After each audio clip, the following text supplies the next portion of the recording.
Hello, today I'm going to quickly show you my Underhyped's Readathon TBR. I actually took part in this last year and really enjoyed it, but I only took part on Twitter because I didn't actually have this YouTube channel at that time. And so now I'm finally getting to do it on YouTube. I'm excited.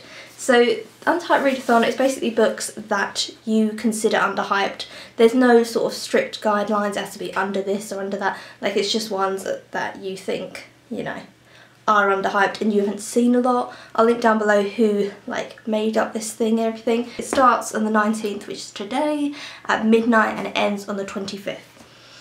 So first up I have Zade by Heather Reyes. Never seen this before. Never seen this. It's about two young people who fall in love, and it's love's young dream, and then something happens to the boy and it gets all supernatural and all like black holes and other universes. It sounds fantastic. It's really short as well, so that'll work out well for the readathon. Next up, this one, it really intrigues me. This is Women. Now basically they got a load of female authors and told them to write about women. I'm excited. I think some might be essays, some might be stories, some are pictures. It seems really cool. I then got No Mean City. This is by A.McArthur and H.Kingsley Long, and this is about the slums in Glasgow. It's the Glasgow in Scotland. It's set about like the slums there and how people coped. I think it's going to be incredibly sad. There's like two people hugging there. It's a really odd book because this was 5 shillings, it says on the front. I then got, this one is a famous author, so this is Mary Shelley. Mary Shelley did Frankenstein. I'm sure everyone knows that.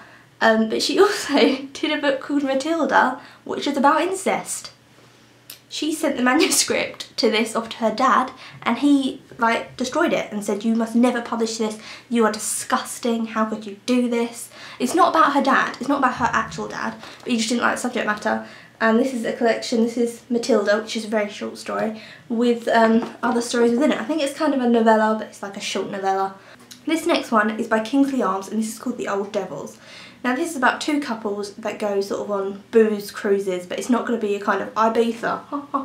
I think it's like two elderly couples go somewhere, like in this they go to Wales, and they go around all the English pubs and they drink and they sort of have a nice time. I'm guessing there's going to be great descriptions of English pubs. It's going to be very quaint, very beautiful.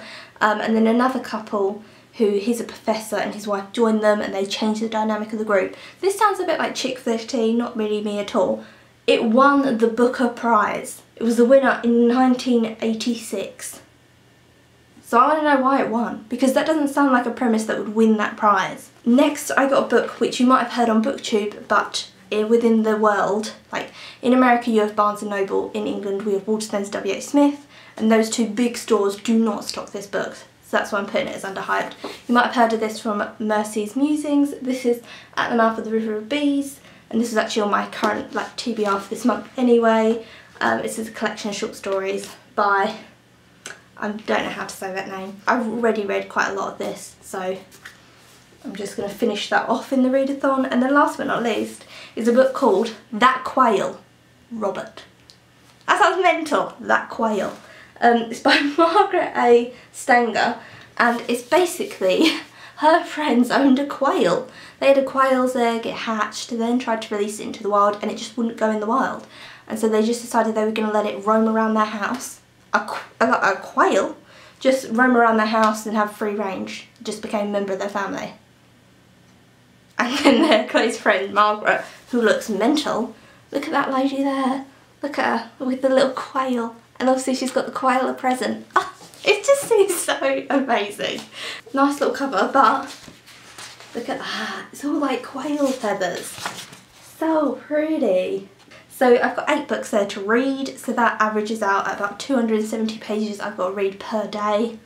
I think I can do it. These are quite small books, so I'll have to read like one book, a book every day. Tell me if you're taking part and leave your TBR links down below so I can check out everyone else's. So I hope you enjoyed this video. If you did, then I will see you very soon. Bye!